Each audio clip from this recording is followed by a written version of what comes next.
During her long reign, Her Majesty the Queen has known 11 Prime Ministers. Although politically neutral, her experience of public affairs means she knows more about the inner workings of each government than anyone currently serving in Parliament. Coupled with her knowledge of world leaders, it is hardly surprising that British Prime Ministers value highly the weekly audience given by the Queen. But what is that relationship like?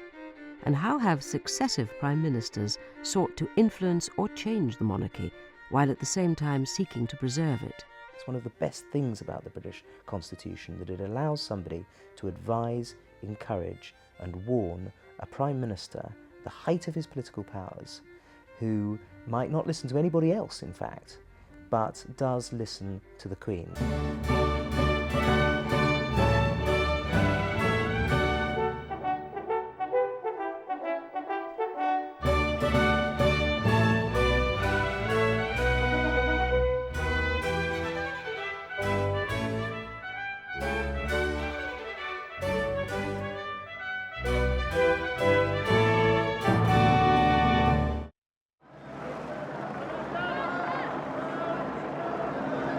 On the 27th of June 2007, a delighted Gordon Brown returned to Downing Street, having just had an audience of the Queen. I have just accepted the invitation of Her Majesty the Queen to form a government. This will be a new government with new priorities. And I have been privileged to have been granted the great opportunity to serve my country. It was the 20th occasion on which the Queen had asked the leader of the majority party in Parliament to form a government. The Queen herself had last visited Downing Street 5 years earlier for a special dinner with Prime Ministers past and present in honour of her Golden Jubilee. Together with serving Prime Minister Tony Blair, the Queen was joined by Sir Edward Heath, Lord Callaghan, Baroness Thatcher and Sir John Major. Lord Callaghan once asked the Queen what she thought about a tricky problem. "That's your job," she told him. Both he and Lady Thatcher have said their weekly discussions with the Queen were frank and ranged across many subjects. Joining them were relatives of the 5 other Prime Ministers who'd held power during the Queen's 50-year reign. It was a remarkable gathering, and each one of them put aside their political enmities because they wanted to pay tribute to the Queen, because she is the one thing that was the one symbol of continuity during their various premierships, whether they're successful or not. And they knew that once a week they could go to her in an audience at Buckingham Palace, and everything they said would be in confidence. Nothing would leak. And there's nothing like that for a Prime Minister. When the Queen ascended the throne in 1952, Winston Churchill was Prime Minister. It was he that set the date for the coronation, a full 16 months after the accession.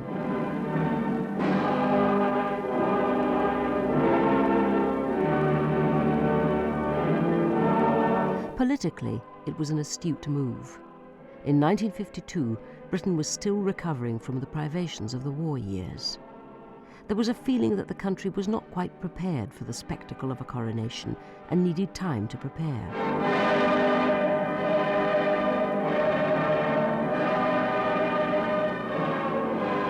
The Conservative government at the time appreciated that a Britain that was still in the grip of austerity, that still had very heavy and serious rationing, was not the kind of uplifting and happy place that would be the ideal backdrop to something as important as the coronation and the recreation of what they all considered at the time to be the new Elizabethan age.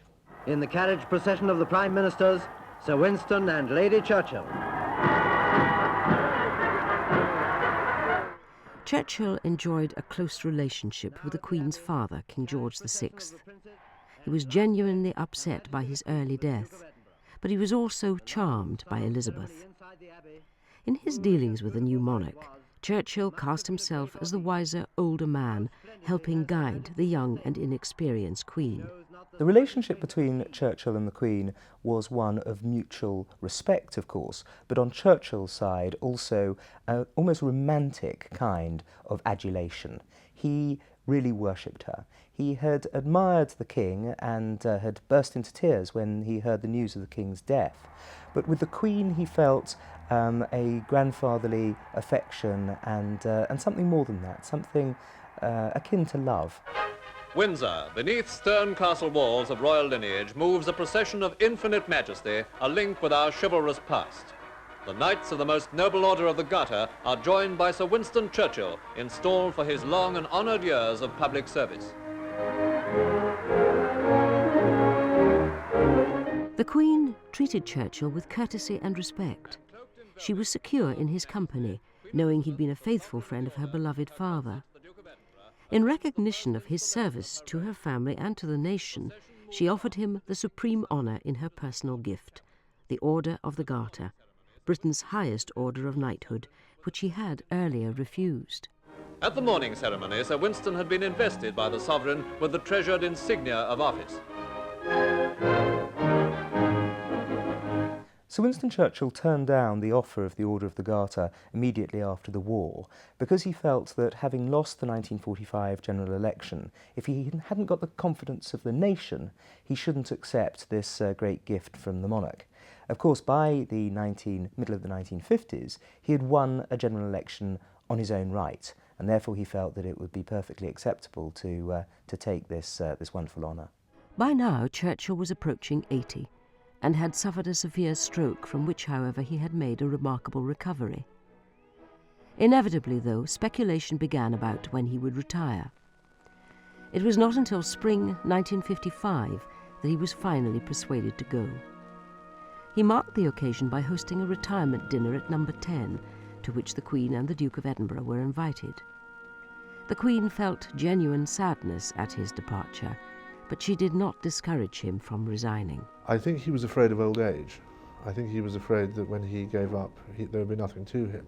And this is a man who, don't forget, by 1955 has held an office of cabinet rank for 50 years. He first got into the government, I think, in 1908, when he was president of the Board of Trade in Asquith's government.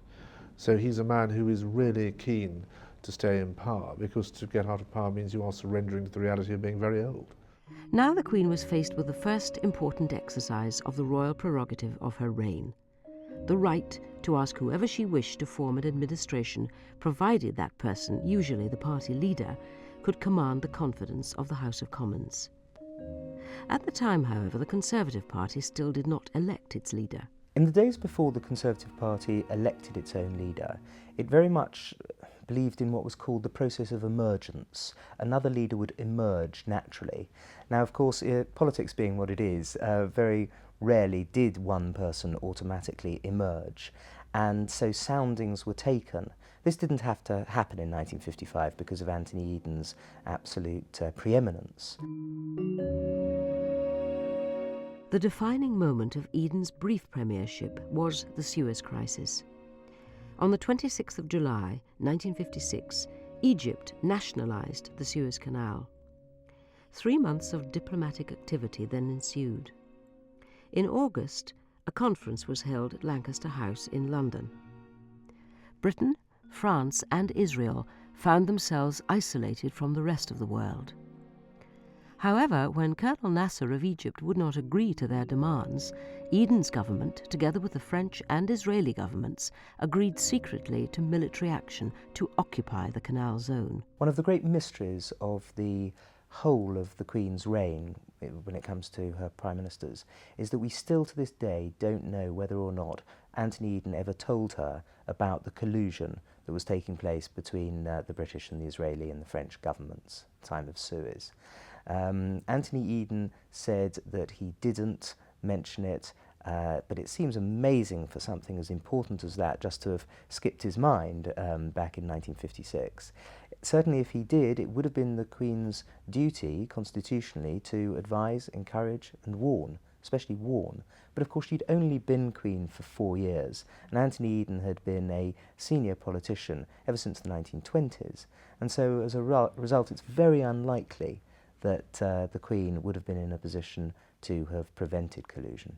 The hard and inescapable fact was that here was a situation likely to inflame the whole Middle East with all that this would mean. That, in the government's view, was the fact of the situation, the grim, hard fact, the reality, which no words could alter. British and French troops moved against Egypt on the 29th of October. 8 days later, international pressure and the threat of financial collapse forced the London and Paris governments to order a ceasefire. Shortly afterwards, an exhausted Eden left for Jamaica to recuperate. Following his return to London in January 1957, he resigned. The palace, we think, felt a great sense of relief when Anthony Eden announced that he wanted to resign. Nobody liked the prospect of another general election with him as the leader of the Conservative Party effectively splitting the country. And so it was a time to move on, to put the differences between us and the Americans, who had, of course, not supported the invasion at all, and try to turn over a new leaf with regard to the Commonwealth. On this occasion, there was no undisputed successor for the leadership of the Conservative Party. The choice lay between Rab Butler and Harold Macmillan. The Queen, using the royal prerogative, had to make a choice, but in doing so she needed to take advice.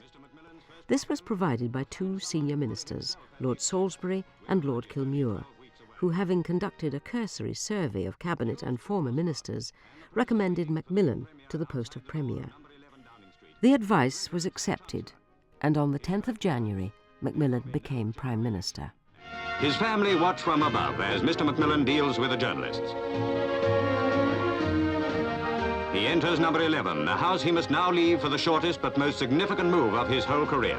While the Queen has the traditional, or had at that stage, the traditional role of sending for someone and asking him to be Prime Minister, she was aware that the Conservative Party would make a choice first of all, and the Chief Whip of the Conservative Party, or the Chairman of the Conservative Party, would get in touch with her private secretary and say that the party had decided that Mr. Macmillan should become Prime Minister, or should become leader, and it's then up to the Queen to ask him to form a government.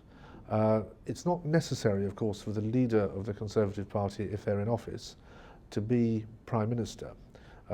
Chamberlain was leader of the Conservative Party while Churchill was Prime Minister in 1940. The two offices can be separate, but on that occasion in 1957 the Queen was told that the party wanted Macmillan to lead them. He was therefore the man who, in the constitutional phrase, could command a majority in the House of Commons, and so she asked him to do it. This afternoon, the Queen did me the great honour to ask me to form a government. I have accepted this duty. The occasion is a sad one for me, brought about as it is by the retirement of my old and very dear friend, Anthony Eden. Like Churchill, Macmillan was enamoured of the monarch. Just a month after taking office, he wrote, "One of the most agreeable aspects of my job is the weekly audience. The Queen is not only very charming, but incredibly well-informed." Macmillan was very old school and clearly a traditionalist and a great monarchist, but he almost fawned on the Queen. He was much older, and she'd been on the throne for not that many years when he became Prime Minister, and it was almost the return of the age of deference. Now, that has long since passed, but in the relationship between that particular Prime Minister and the Queen, it was very much like that. But Macmillan was certainly in awe of this beautiful Queen. But whatever Macmillan's royalist sympathies and his personal feelings of affection towards the Queen, during his period in office, an issue would arise that would strike directly at the heart of the monarchy's identity: entry of the European common market. Her advisers would have been uneasy about the political strain and the idea that moving towards Europe could cause unpopularity, and they would be worried for her as Queen whether that would impact on her. And she would reflect her advisers' views in conversations with the Prime Minister, but she understood her position as a constitutional monarch. If that was the will of the Prime Minister, then she would abide by that.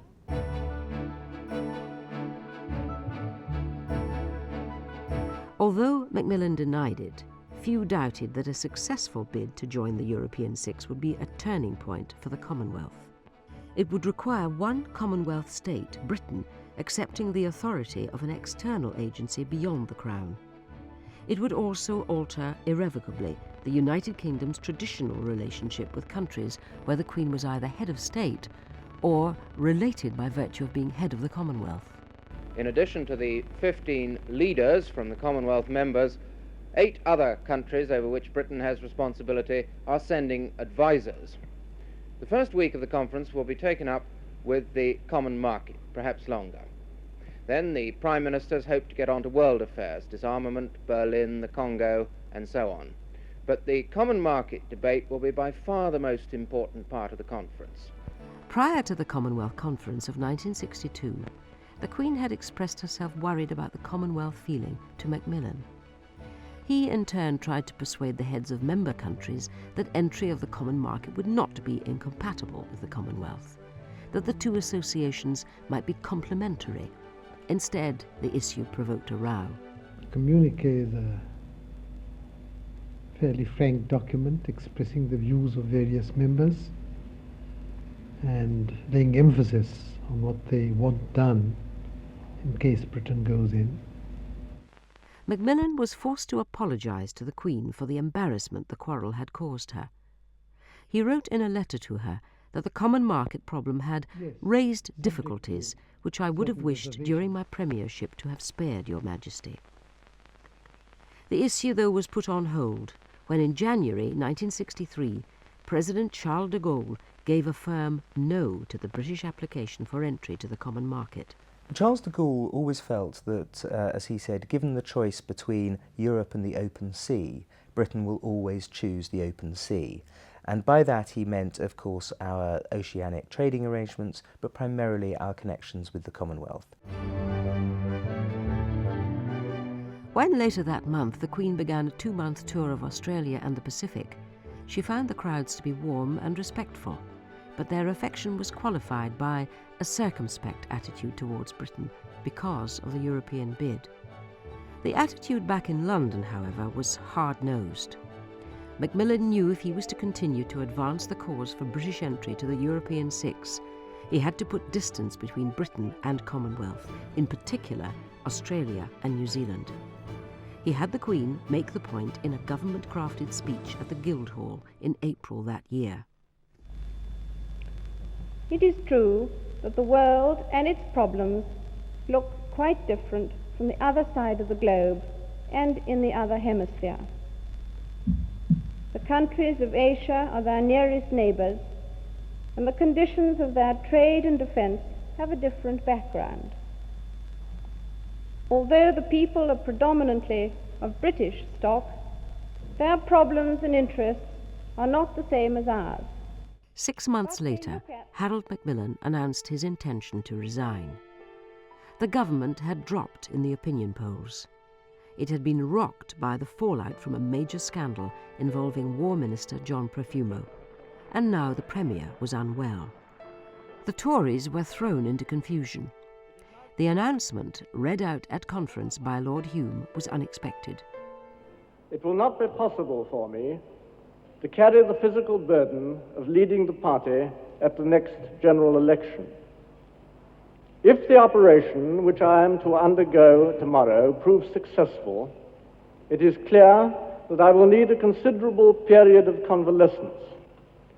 I would not be able to face all that is involved in a prolonged electoral campaign, nor could I hope to fulfill the tasks of Prime Minister for any extended period, and I have so informed the Queen.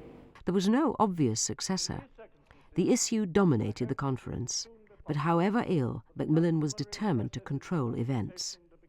So Lord Hume was called to the palace and asked to form a government. One of the few diplomatic blunders the Queen is said to have made was in the handling of the succession when Macmillan was in hospital, thinking his health was in serious decline.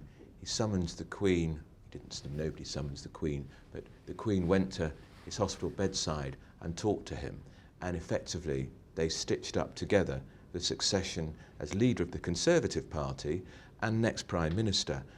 Macmillan wanted Alec Douglas-Hume. There was a huge groundswell of support for Butler in the Conservative Party, but the Queen went along with her Prime Minister, the age of deference and all that. he too had charmed her. And in hindsight, people say it was one of the few mistakes she made. That the advice of a by then former Prime Minister had been accepted by the Queen caused consternation in the Conservative Party. The Queen had weakened her own authority by in effect colluding with Macmillan's scheme for blocking the Deputy Prime Minister. It was felt by 1963 for two reasons that this was improper. First of all, that as he had resigned as Prime Minister, he had no right to give her advice. And second, that it was unfeasible in 1963 for a member of the House of Lords and a 14th Earl to become Prime Minister at a time when the supremacy of the House of Commons had long been established. Of all her premiers, the new Prime Minister was the closest to the Queen in terms of background and shared interests.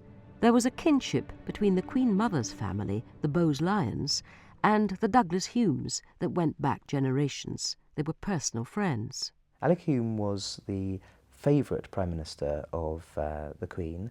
Everybody accepts that of all of them, they had the most in common, they enjoyed each other's company. And it was a great sadness for the Queen when it turned out that Alec Hume only lasted 12 months. We passed the resale price maintenance bill because we wanted, we didn't want anybody to have any excuse for keeping prices artificially high against the housewife. Douglas Hume was also the last member of the House of Lords to be appointed Premier, and the last to be effectively chosen by the monarch. After the controversy surrounding his rise to power, and after he left office, Douglas Hume himself revised the rules of the Conservative Party to allow the party leader to be henceforth selected by a series of ballots of all Conservative MPs. Alec Hume recognised that the way in which he came to power was no longer really legitimate in the brave new world of the 1960s. And so he instituted the new system whereby there was a proper vote, and that came about in 1965. The association between the Queen and her new Premier did not last long. In September 1964, as the Conservative administration was approaching the end of its 5-year term, Douglas Hume called an election. I don't know what I would call Mr. Wilson, and I don't mean to mention his name, I think, if during the campaign, or very little at any rate. It was the first time in her reign that the Queen had been required to appoint a new Prime Minister because of an election, and her first Labour Premier. I should like to take this first opportunity of pledging my colleagues and myself to do everything we can to the fullest extent of our abilities in the interests of this country and our people. He fetched up with his entire family, his children and everything, and this was the total astonishment of the courtiers, because this isn't what Prime Ministers did. You know, the family were all left at home and they turned up to pay their respects. So that was actually a real innovation. Harold Wilson was also the first of the Queen's Prime Ministers who came from something approaching an ordinary background. The gulf between Premier and Sovereign was enormous, but they quickly established an easy rapport and constructive dialogue. He absolutely fell in love with her, and he was always incredibly supportive of the monarchy, and he was in no sense a kind of revolutionary socialist figure. Wilson was happy to let the public know about the pleasure he took in the Queen's company. He allowed the press to be briefed on the detailed discussions he and the monarch conducted during his weekly audience. So much so, the press were soon commenting on their extraordinary relationship. My government will pursue a vigorous housing policy, directed to producing more houses of better quality, and will promote the modernisation of the construction industry. Barbara Castle said to me, Harold absolutely adored the Queen. And he stayed for ages talking to her and even offered a drink. So it was a very, very warm relationship, probably warmer than she had with anybody else except, of course, Churchill. Wilson's arrival marked a new chapter in the sovereign's relations with her premiers. Here was a new partnership, the Queen treated as an equal, her growing experience of internal and international affairs considered of worth to the Prime Minister. By that stage, she's a much more experienced monarch. She's been on the throne for 12 years when Wilson becomes Prime Minister, and things are evened up a bit, and she's got sufficient constitutional experience herself now to meet her Prime Ministers more or less on equal terms. Similarly, a decade later, the Queen's next Labour Prime Minister, James Callaghan, found the Queen to be a good listener and sounding board. In an interview at the time of the Golden Jubilee, Callaghan commented, "A Prime Minister can be quite a lonely position in certain circumstances, and it's very valuable to be able to talk intimately to the Queen." Although Jim Callaghan got on with the Queen very well indeed, as all Prime Ministers claim that they do, he was pretty much the same as Harold Wilson. He had great admiration for her, and he realised, like Harold Wilson did, that although republicanism in this country has got a 30% or so following, it's never been more than that. And if Labour was connected to the concept of lèse-majesté towards the Queen, it would be disastrous for them in the polls. Callaghan was appointed Prime Minister following Harold Wilson's unexpected mid-term resignation from office in early 1976, at the age of 60. Wilson had been re-elected to power only 2 years earlier, but he'd decided he'd had enough of the job and wanted to go. A scheme was discussed with the palace whereby Wilson would resign as party leader while remaining as Prime Minister until a new leader had been chosen by the Parliamentary Labour Party. Although the resignation of Harold Wilson in 1976 came as a great shock to the whole political class in Britain, it didn't come as a shock to the Queen. He had already told her that he was going to resign at the age of 60, and then he did. And this was something that was managed between the palace and Number 10 very well indeed, and is a very good example of how sometimes Prime Ministers put their trust in the Queen because they know that she is somebody who has absolutely no interest in attempting to betray them, let them down, in the same way that half of the members of their own cabinet would. 3 weeks after his resignation, Callaghan was elected leader and summoned to the palace. The orderly transfer of power and Callaghan's appointment as Prime Minister made clear that the Queen's constitutional and discretionary power in the choice of a Premier had in practice ceased to exist. The Conservatives had first elected a leader back in 1965. Edward Heath was voted into power by a secret ballot of Conservative MPs, the system introduced by Alec Douglas Hume, removing forever the role of the sovereign in the selection of a party leader. This morning, after my election, I talked to Sir Alec Douglas Hume. He told me that he would be very happy to serve in any capacity in which he can be of help. I'm naturally delighted, and of course he will become a member of the Shadow Cabinet. Edward Heath was then elected Prime Minister in 1970. It was a shock result, as at the time Labour was ahead in the opinion polls. Instead, the Conservatives regained power. The Queen has asked me to form the next government, and I am indeed proud to accept. To govern is to serve. This government will be at the service of all the people, the whole nation. But Heath's arrival in power did not mean a return to old-style Toryism. Heath's roots were working class, and his interest in the monarchy was minimal. And whereas the Queen was used to gallantry from her Prime Ministers, Heath could be abrupt. Knowing that Ted Heath was a very difficult man in the best of circumstances, I suspect that the Queen found him as hard to get on with as everybody else did, in that he was very sulky, chippy. There's a very famous film, I think, of Heath in old age at a party at Buckingham Palace, where it is suggested by a third party that he goes off to Iraq to try and secure the freedom of some hostages. And the Queen seems very enthusiastic about that, despite being told about the dangers that he might face when he gets there. So I've always interpreted that remark as being the Queen, having found him, well, I'm sure she's very respectful of and affectionate towards him, finding him not the easiest man to deal with.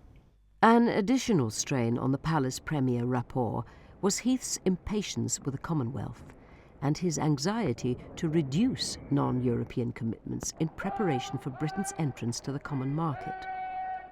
As with previous discussion of entry into Europe under Harold Macmillan a decade earlier, the prospect threatened to undermine the monarchy.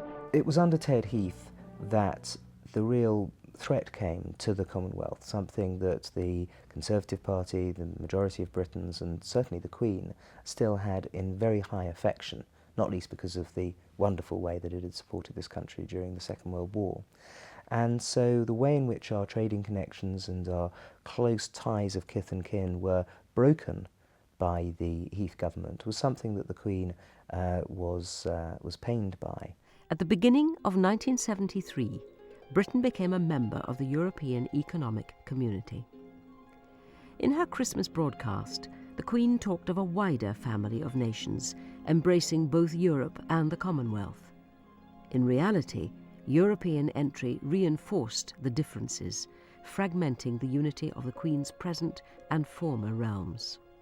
It was only after we joined the common market that people who'd actually fought for the crown, Australians, New Zealanders, Canadians, had to go through the foreigners' channel when they came into this country, as opposed to Germans and Italians, who of course had been fighting against us. Here comes the Prime Ministerial rover, bearing now Mrs. Thatcher as Prime Minister.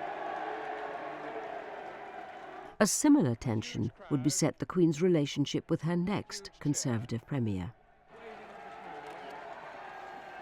A wave that we've now become really quite well accustomed to throughout this campaign. In May 1979, in the wake of the Winter of Discontent, support for the Callaghan government collapsed, and Britain elected its first female Prime Minister, Margaret Thatcher. The relationship between the two women engendered intense speculation. They both guarded their words, and Mrs. Thatcher was careful not to talk about their relationship except in the most dutiful terms. That didn't stop others alleging the sovereign did not enjoy the company of her Prime Minister. I know full well the responsibilities that await me as I enter the door of number 10, and I'll strive unceasingly to try to fulfill the trust and confidence that the British people have placed in me and the things in which I believe. Well, everybody says that the Queen and Mrs. Thatcher didn't get on at all. Well, that's not true. I think that they respected each other, and I think the Queen appreciated Mrs. Thatcher's patriotism, which was a very striking feature of her. But I think she was sort of puzzled by her. I mean, she hadn't been brought up with those kind of women, sort of dominant, a woman Prime Minister. I mean, that was, I think, that the Queen found the concept of Mrs. Thatcher quite hard to grasp. And she was heard to say someday after one visit, "Do you think Mrs. Thatcher will ever change?" In truth, the monarch and Prime Minister did not impinge too much on each other's lives, except in one respect. Once again, the Premier's enthusiasm for the Commonwealth was at odds with the commitment of the Queen as its head. Further, the Queen was not prepared to have the British government impose a view of the Commonwealth upon her. Margaret Thatcher had a much less positive, shall we say, rosy view about the Commonwealth than the Queen. She saw it as a bunch of dictatorships, often corrupt ones, which in those days they were. And so when over issues such as South Africa or Zimbabwe or arms sales and things like that, she came up against the Commonwealth, she would also, to an extent, be coming up against the Queen. This was made apparent in the run-up to the first Commonwealth Heads of Government meeting of Mrs. Thatcher's premiership. The meeting was held in Lusaka, Zambia, in August 1979. The main topic for discussion was Rhodesia and its white-dominated and isolated independence, which offended the Commonwealth majority. Mrs. Thatcher had at first refused to go, protesting that the conference would be used as a platform against her policies, which recognised the outcome of the first multiracial but rigged election in Rhodesia, later Zimbabwe. The first multiracial elections gave most people, but I think not all people, a vote. And they ended up with the main institutions of power in Zimbabwe still being under the control of the white minority, such as I think the judiciary and the armed forces, and the main engines of economic power in Zimbabwe. So it wouldn't have been acceptable to everybody else. Not only was Mrs. Thatcher reluctant to attend the conference, she threatened to stop the Queen attending as well. The palace responded by stating, "It is the firm intention that the Queen will be going." I think while the Queen is constitutionally correct to say that she will do in domestic political terms what her Prime Minister tells her to do, I think in matters either of her private life or of the Commonwealth, something outside this country, she is absolutely entitled to make her own mind up. And that's what she did about Lusaka. And I suppose that once the Queen was going, Mrs. Thatcher had no choice but to go herself. So both the Queen and Margaret Thatcher attended the conference, and the Prime Minister found the atmosphere more to her liking. As I said in the House of Commons last week, Mr. President, the British government is wholly committed to genuine black majority rule in Rhodesia. The conference, which had threatened to be a disaster, ended with the Lusaka Accord and agreement for a new constitutional conference to be held in London. This, in turn, led to the Lancaster House Agreement, free elections for Rhodesia, and its rebirth as the new independent state of Zimbabwe. Margaret Thatcher found it very helpful to have the Queen at conferences that would otherwise have turned into, frankly, brawls. She would go to what are called CHOGM, the Commonwealth Heads of Government meetings, and she would know that the other heads of government would not attack her in the way, the aggressive way, that they would had the Queen not been there. And so, if anything, she was a calming influence and someone who was able to take the sting out of some of the very serious political issues that were being discussed. For all their real and imagined differences, the dissimilarity between the Queen and Mrs. Thatcher can be exaggerated. Mrs. Thatcher was said to have an instinctive respect for the dignity of monarchy. Within days of leaving Number 10, Mrs. Thatcher was awarded the Order of Merit by the Queen, and 5 years later, Mrs. Thatcher was raised to the Order of the Garter. I don't think it's too much to assume that the very swift elevation of Margaret Thatcher to the Order of Merit, which is in the Queen's personal gift, the government has nothing to do with it, was the result of the Queen being shocked at the way in which Margaret Thatcher was got rid of by the Conservative Party, even though she had won 3 general elections, and without having the chance to fight a fourth.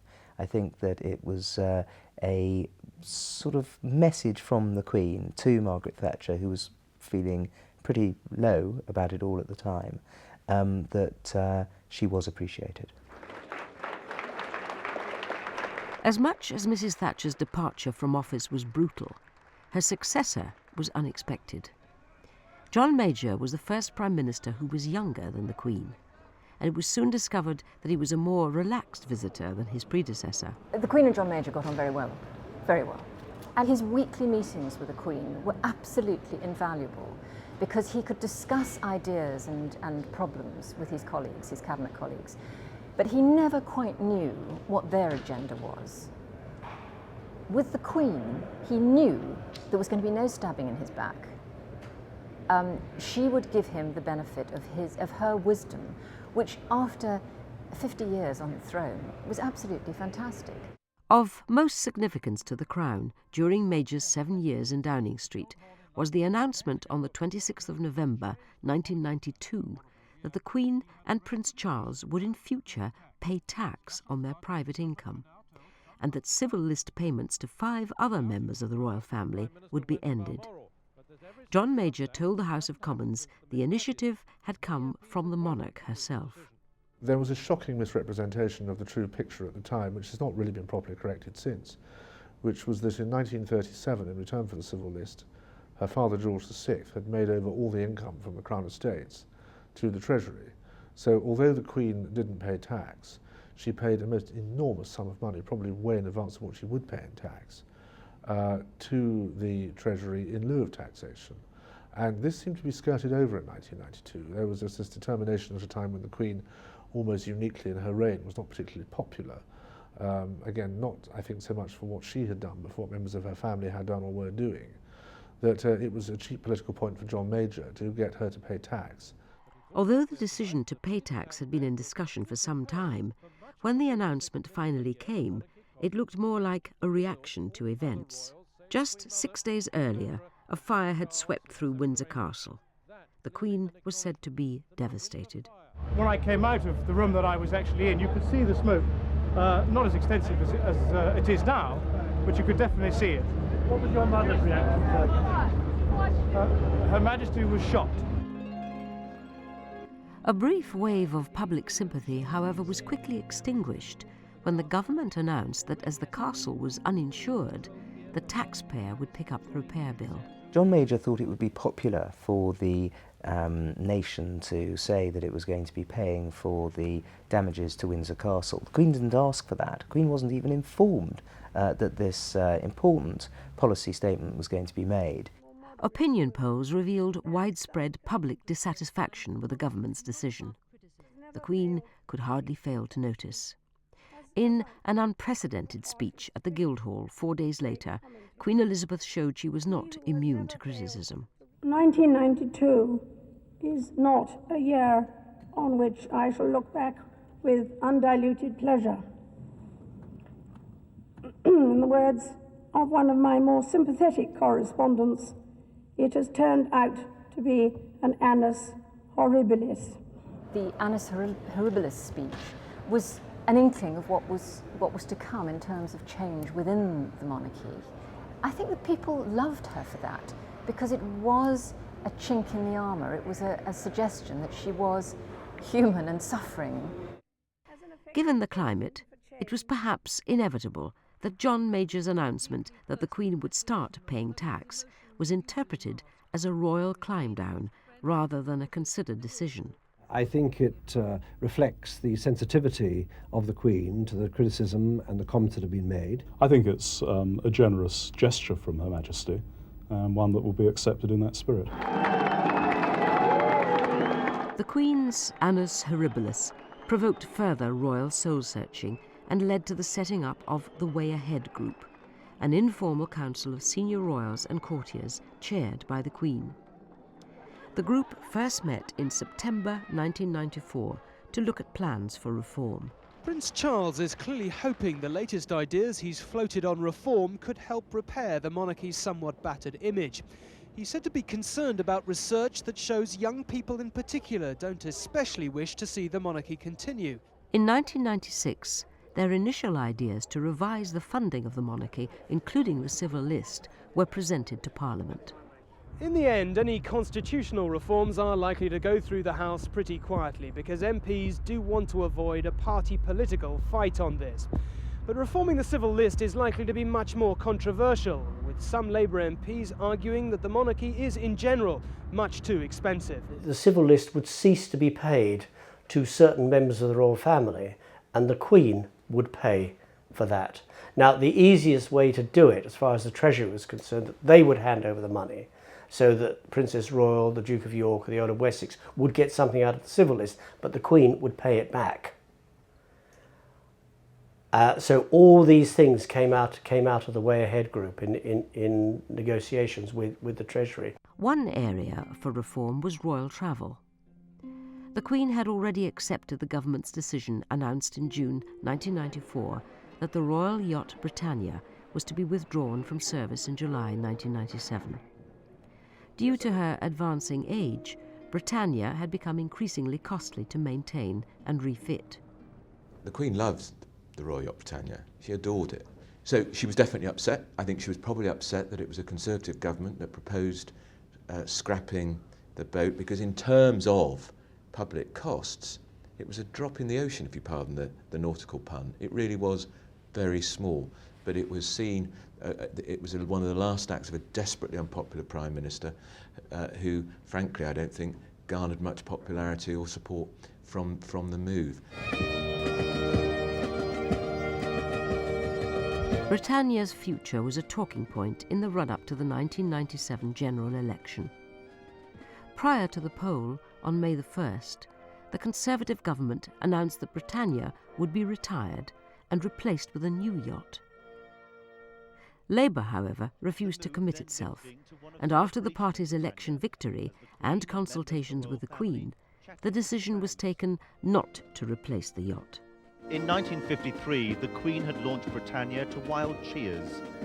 Now she and Prince Philip stood close to tears as the Navy paid its final tribute.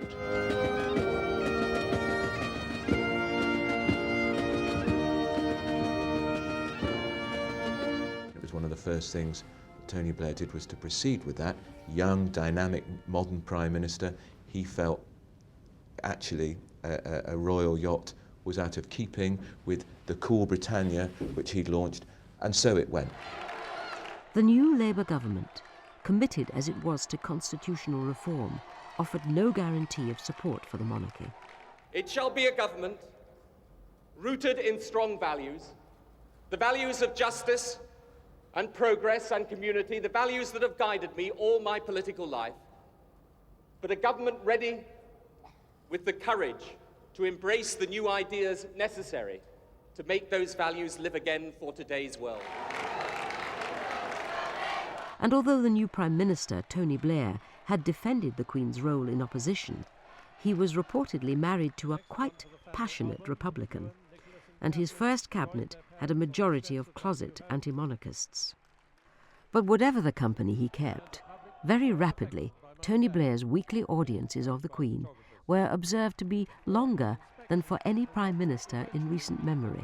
It was new. It wasn't like the old Labour that they knew could be trusted in like the old days of Jim Callaghan, Roy Jenkins, etc. And so, in a sense, the Queen had every right to look on this new man, the youngest Prime Minister since Lord Rosebery in the 19th century, with some trepidation. But very quickly it became obvious that Tony Blair was going to be like every single other one of the Queen's Prime Ministers, and be somebody who really admired what she did. The Palace-Premier relationship was put to the test within months of Blair's appointment as Prime Minister. On the 31st of August, Diana, Princess of Wales, died in Paris as a result of injuries sustained in a car crash. The royal family were on their annual holiday at Balmoral. A statement was issued describing the Queen and Prince of Wales as being deeply shocked and distressed by the news of Diana's death. But wishing to protect the privacy of her grandsons, the Queen told Tony Blair that no member of the family would speak publicly about the tragedy. I think the Queen thought first as a grandmother after the death of Diana, and she wanted those boys, William and Harry, they were very young, to remain cocooned within Balmoral, which seemed sensible. What didn't seem very sensible was on the day she died, when the royal family went to church at Balmoral, no mention was made in the prayers of Diana.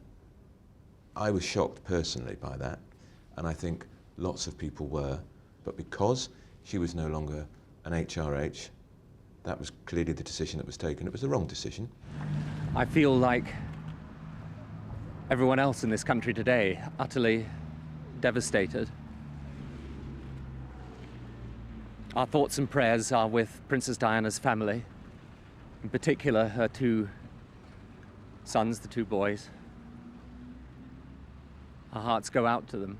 It was left to Tony Blair to articulate the feelings of the nation. The people everywhere, not just here in Britain, everywhere, they kept faith with Princess Diana. They liked her, they loved her. They regarded her as one of the people. She was the people's princess. And that's how she will stay, how she will remain in our hearts and in our memories forever. Tony Blair, as one would expect a politician, especially a formidable politician like him, reacted very quickly, of course, after the death, and came out with that line, "The People's Princess," which captured the public mood. He reflected what a lot of people thought in their hearts. They may not have put it into those two precise words, but it was very much the feeling. She was more like us than like them. So I think he set a tone there. In the days immediately following Diana's death, the Queen and the royal family remained out of view. Their silence contrasted with the unprecedented public outpouring of grief. grief compounded by mounting criticism of the monarch for not sharing her feelings about the death with the nation. The Queen, as head of the royal family, was too slow to react to the extraordinary unfolding public, to the extraordinary scenes that were unfolding in London now. I personally think they were over the top. However, it would not have been difficult to have put a flag up, to lower the flag. People like Lord Blake, the constitutional historian, said this is uncharted territory, so they should do things differently. Tony Blair, acutely conscious of mounting hostility towards the monarch, sought to remedy the situation by encouraging the Queen to make a public statement. The palace conceded, and on the eve of the funeral, the Queen spoke live on television to the nation and the world. The contents of the speech were left to the palace, although Tony Blair's suggestion that the Queen might say, speaking as a grandmother, was incorporated into the text. What I say to you now, as your Queen and as a grandmother, I say from my heart. First, I want to pay tribute to Diana myself. She was an exceptional and gifted human being. In good times and bad, she never lost her capacity to smile and laugh, nor to inspire others with her warmth and kindness. I admired and respected her for her energy and commitment to others, and especially for her devotion to her two boys. I, for one, believe there are lessons to be drawn from her life and from the extraordinary and moving reaction to her death. It was a very powerful broadcast. Even now, if you listen to it again, it has cadences of honesty. It comes obviously directly from the heart. The public response to the broadcast was broadly favourable. By Saturday, the day of the funeral, national sympathy seemed once more to embrace the royal family, supported as it was by a loyal Prime Minister. Don't forget he hadn't been Prime Minister all that long, and this was an amazing event which nobody could have predicted, and nobody would have wanted to predict. And I think Tony Blair played his part quite well, and he did, yes, play a bit of a role in a guiding hand for the royal family. Just 3 months later, at a lunch given in honour of the Queen and the Duke's golden wedding anniversary, Tony Blair, in a further expression of loyalty, lavished praise upon the Queen. Mr. Blair offered his own view of the Queen's life and made a rare public reference to the weekly audiences between Prime Minister and Sovereign. If she will forgive me, though she is the Queen and the essence of dignity, it is a dignity that is very much down to earth. Unstuffy, unfussy, indeed unfazed by anything, with a keen sense of humour and a mean ability for mimicry. There are only two people in the world, frankly, to whom a Prime Minister can say what he likes about his cabinet colleagues. One's the wife and the other's the Queen. You are our Queen. We respect and cherish you. You are simply the best of British. It was an amazing day altogether, a very happy day after all the dreadful upsets and emotions of the death of the princess. Only a few months later, here we have a day of great celebration, and there was the speech by the Prime Minister gushing over her. She probably would have preferred him not to say things in quite that way, but you know, it's rather nice to be told, "You're absolutely super, ma'am." I mean, I think any of us would quite like to hear that. Blair was following in the tradition of Prime Ministers faithful to the Queen, appreciative of her experience, but equally concerned to help steer Her Majesty towards change. We were expecting when Tony Blair swept to power that the modernisation of the monarchy was going to continue apace. Well, it didn't happen. And the state opening of Parliament, that was going to be modernised. All the pageantry was going to go. But I would just love to have been a fly on the wall during those audiences with the Queen when she told the Prime Minister very firmly that she didn't want it to go. Prime Ministers come and go. They have to do things to buy votes.